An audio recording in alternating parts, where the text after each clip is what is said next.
donc l'Emotional Freedom Techniques, donc EFT, est donc né des travaux de Gary Craig ayant repris et simplifié les travaux de Roger Callahan sur la TFT, thérapie du champ mental, Thoughts Fields Therapy. Donc le but est de porter son attention sur un problème. Pourquoi? Mais simplement parce que si on focalise son attention sur un problème, je vais déclencher normalement ce fameux réflexe Fight, Flight, Freeze, ou en tout cas, je vais activer mon cerveau et mes mémoires émotionnelles pour qu'elles réveillent tout ce que j'aurais encore comme émotion négative ou sensation désagréable par rapport à un problème dont je veux me débarrasser. Donc on porte son attention sur le problème.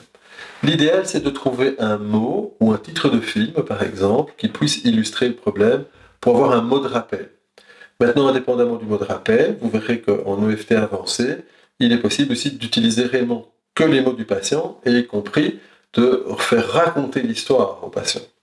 Ce qu'on appelle la technique du film notamment, ou la Narrative Meridian Therapy, qui est donc une thérapie méridienne, donc de stimulation des points méridiens, tout en racontant ce qui se passe. La Narrative Meridian Therapy est notamment tout particulièrement efficace avec les enfants, parce que les enfants peuvent parler, expliquer ce qui les active, et en même temps on stimule les points, vous leur demandez de le faire, vous demandez aux parents de le faire sur les enfants, ou éventuellement vous demandez à l'enfant si c'est OK, vous puissiez le faire avec lui.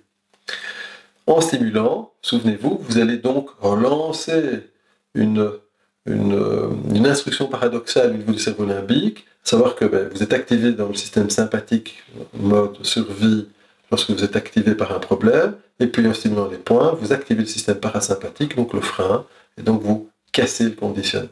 D'accord? Donc ce qui est important en EFT, c'est d'être spécifique, donc c'est vraiment avoir une cible spécifique, et d'être persistant. Donc si je dis j'ai peur du noir, est-ce suffisamment spécifique? Eh bien non.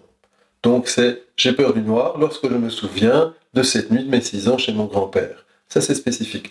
Le but c'est de raccrocher une mémoire émotionnelle et de pouvoir descendre cette mémoire, cette racine émotionnelle, jusqu'à l'instant le plus difficile, afin de vider complètement cette mémoire et donc cette racine émotionnelle et de la nettoyer. Donc en EFT, il faut être spécifique et persistant. Pourquoi persistant? Mais à nouveau, si je m'arrête alors que je suis sur une échelle de 0 à 10, 10 étant la fin du monde, ce qu'on appelle une échelle de SUD, Subjective Unit of Disturbance, ou Distress. Si je suis à 10, ça veut dire que je suis vraiment à l'article de la mort tellement je suis énervé. 0, je n'ai plus rien. Eh bien, si je m'arrête à 1 ou 2, ça veut dire qu'il reste quelque chose qui résonne en vous. Une racine émotionnelle, comme une racine dans la vie naturelle, elle a une vocation, et la vocation c'est de pousser. Si vous ne l'exradiquez pas, si vous ne l'enlevez pas, si franchement vous ne l'extirpez pas complètement, eh bien ça va revenir, ça va repousser. Et donc il faut vraiment aller jusqu'au bout des choses. Mais ça peut quelquefois prendre du temps.